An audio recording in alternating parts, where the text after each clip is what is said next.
Hello, everyone. Welcome to Learning Forward Saturday, our weekly show where we decode why many of us are passionately working to be perhaps the teachers to the world. I have one exceptional teacher with me today, an English educator who has been, I can safely say, a trailblazer with over 20 years of teaching experience. She's an alumni of the Sophia High School, has taught girls, has taught in co-ed schools, and for the last 12 years has also been with us on this journey of what we often call building the entire learning ecosystem at the Fabindia School, a change maker school which you all have possibly heard me talk about often. Now, what is very interesting today about this conversation which we're about to have, I have a lady here who has broken all barriers. Despite the challenges of the rural area where she is, she has excellent English communication and writing skills. She's a wonderful listener, very patient, very responsible, and has a gung ho, go positive attitude.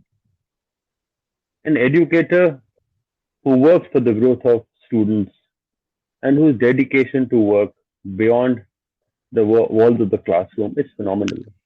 So, when I talk about happy teachers, when I talk about my good school, when I talk about school culture transformation, I don't think there's anyone more important to me than Bharti, who's actually traveled this journey with me and who's also been virtually one of the members of the design team of what we have been able to achieve at the Learning Forward India Foundation. So, welcome to the Learning Forward podcast, Bharti Rao, our serving vice principal at the Fabindia School. Thank you for sparing time with us in these changing or difficult times or testing times or evolving times, whichever way you want to describe them. Despite your busy schedule, you found time to talk to us.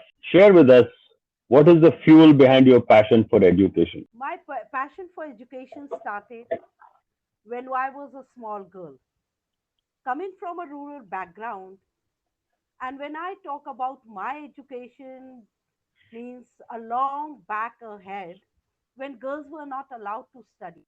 My parents, they supported me and sent me to an English missionary school, which I say Sophia High School.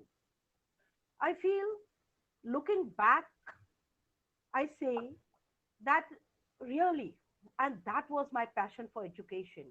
And because I feel from the family, I was the first girl who did my post graduation, graduation, and came into teaching. That education, that knowledge, that understanding which I got, I wanted to impart and help the students of the rural area. When I got married and came to this rural side, that is from Mount Abu, shifted to Sevari, a small village near Bali. That is where, of course, I had to fight my way out. And it took me 12 years to fight for it. But I overcame all obstacles. And then I got an opportunity to teach in the Fab India School. And it was a year where my passion and bloomed, and I came back into education and started teaching after a long break of 12 years. What I find very interesting and which I think will actually really fascinate our viewers, a girl who virtually grew up in a convent school environment, if I may call your schooling, who then went and settled in a rural area, and then from a girl to a mother to a lady, you matured. You took 12 years to do that. Tell us something more about those 12 years where you put up the courage to actually go back to school, if I can say that. 12 years was really very tough for me because to like to come, and first of all, I needed the support of my family, of my in-laws. That was where I had to fight for them, because if you go to see, my mother-in-law was really a very orthodox. Ki girls should not go out, ladies should not go out too. She was not so. She was like a narrow-minded type. She did not want me to go out. There were many people who supported me, especially my father-in-law, my husband. and my brother-in-laws. They said, we are going to see, even though she has come, yes, we will take her, she will put parda, let her go to school. But my mother-in-law did not. This 12 years, really, I had to fight to convince my mother-in-law. Sorry to say, my mother-in-law, then she suffered from cancer, and I had to look after her. I took care of her for 5 years, and then she died. And it was only after that my family, means my father-in-law, he said, come on, go get all your certificates from your father's place, from your maternal place, and come on, I will help you, and you can go and give your interviews and start your schooling back. And that is how I started. But yes, in these 12 years, I did not let education knowledge go away from me. I knew I would have forgotten everything doing the household work and all, but I kept on reading books. That was my love, that was my passion. I kept on reading books, magazines, novels, and that is only which helped me to come back to schooling. Bharti, you mentioned three very interesting things. One was the male members of your family supported you. Yes, That is one point. Second, your strength was your love for reading. yes, Now, today, when you have been in the vicinity of the Fabindia School, which was set up way back about 27 years back, yes, these two parameters of the male member helping the girl child and love for reading, do you think there has been a phenomenal upward movement in this? More male members are encouraging girls to study. Are the children reading more? yes, sir. If you go to see, I've seen, even when the people come to get education and all, and when I hear from the girls and all, when they come for their admission, it is their father who brings them, it is their father who always supports them.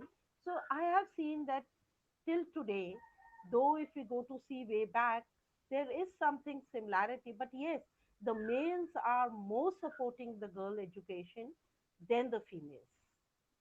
Maybe their mother or grandmother, somewhere or the other, someone or the other tries to stop, but no, the parents, the father, the grandfather, they feel that no, our girls should study. And that is what I've seen. And reading, of course, slowly by slowly, we are doing many such activities and inculcating this into our students, that they read and read more. And for that, we do a number of activities. Even we do the read, means drop drop everything and read. That is also we try out, and that is how we are inculcating this reading in our school. Thank you, Bharti, because this is very interesting, where you've actually said that despite all the challenges, you see a transition in culture and an appreciation for education. One question to you: the male and the fathers or the gentlemen who bring their girls, are they also first generation, or they understand the meaning of education? Just a little, tell us a little bit about the male members who are encouraging their girl child to study. So in these, some of the, like, there are some of the male members who are even first generation. They also come from a rural background.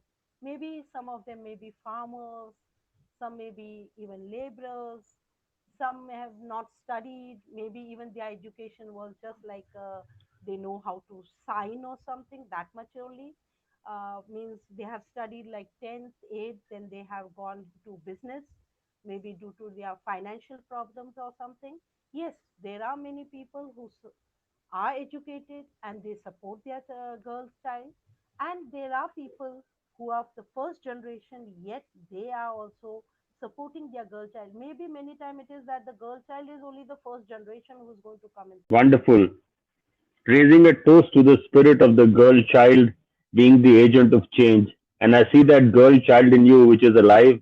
I see in your eyes when I meet you that the girl child has still not grown up and the girl child has the hunger to learn. That's what a passionate educator should be. It's been beautiful talking to you and to understand how people use education as their reason not only for learning enhancement, but for a change in culture, attitude, and lifestyle.